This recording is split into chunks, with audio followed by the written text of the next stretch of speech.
Hi everyone and welcome to Module 3. You've officially made it to the second half of the course. I'm so excited about the things that I've been reading in your discussion boards and in your learning logs. I'm very proud of what you all have been able to do in regards to learning about yourselves, being vulnerable and brave and willing to open up to some of strangers within your classes, but also to recognize that there are parts of each of us that we need to continue to chip away. But I think that's also important for us to say we should never be ashamed of where we've come from. A lot of you have said, I just can't believe these are the things that I've been thinking or the way that I've been taught. But all of those things have brought you to this point. And it really is helpful whenever we've maybe come from a background where we didn't recognize that we had bias, because when we start to do that self-discovery, it helps us to be able to work others through that same process. So this will all help you to be a change maker. In Module 3, we're really going to start looking at our school systems, especially the structural and curricular obstacles that our students face. So in this module, you're going to see that you have a couple less chapters to read because we're starting to get to the end of our books, but I've also added in 2 articles that are pretty decent. I really like the negative effects of deficit thinking. That's one of my favorite articles. So that's why I continue to use it even though it's from 2014, just because it's still extremely relevant in how we are approaching student learning today. I've also given you a TED Talk to watch called Isn't It a Pity? And this is all about special needs. It's a pretty long one, so I would suggest maybe if you have it's a nice time this weekend. Maybe if you're sitting outside on your deck, you just kind of let it play, or while you're cooking dinner so that you can listen to the ideas that are presented. Totally worth the 17 minutes that it will take you to watch this one.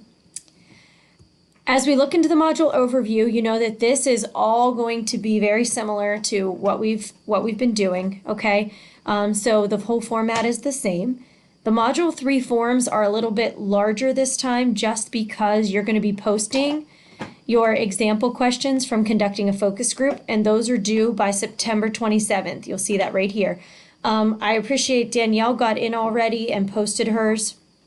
I'm going to go to the discussion forum so that you can see them.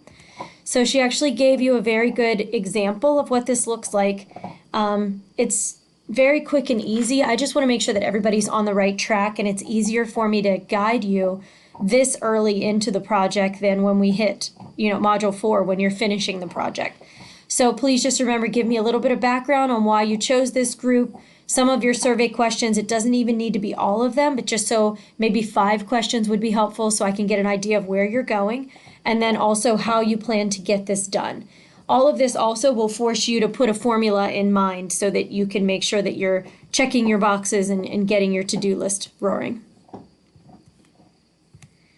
Also in Module 3, I asked for you just to post your MySpace projects to here in addition to posting it to the assignments. So this is just so that other people can look at your MySpace projects. I'm asking you to look at 2 presentations and make 1 comment on each of the 2. So you're just looking at 2 different projects that are posted and then just make a comment on them as to what you see. I really like to see how you guys formulate looking through these and what you see in different spots in schools. So it becomes really interesting to look at other people's situations also. Then you have your normal. So we have structural obstacles that we're going to be looking at in this module. And in the structural obstacles, we're really going to be looking at patterns of culture and economic life. So these are things that stand out with us, with our students all of the time. Now I want you to process them. I really want you to analyze and thinking about it. And I want you to go back into the building equity text and pull that in. How are you going to be able to do that?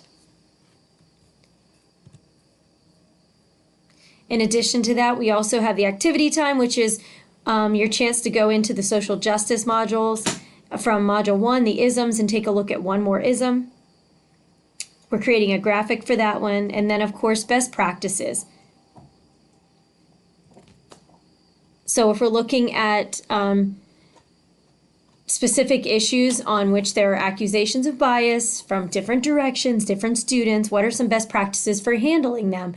So if you've got, this could be either, I like Danielle mentioned about tracking issues, diverse populations. It could also be when kids are face-to-face and there are issues happening. I always think of what do we do when somebody blurts out the N-word, or when somebody calls maybe a Spanish-speaking student or an Italian-speaking student or an ESOL student overall just a derogatory term. What are some of the practices that we do to handle those things in students?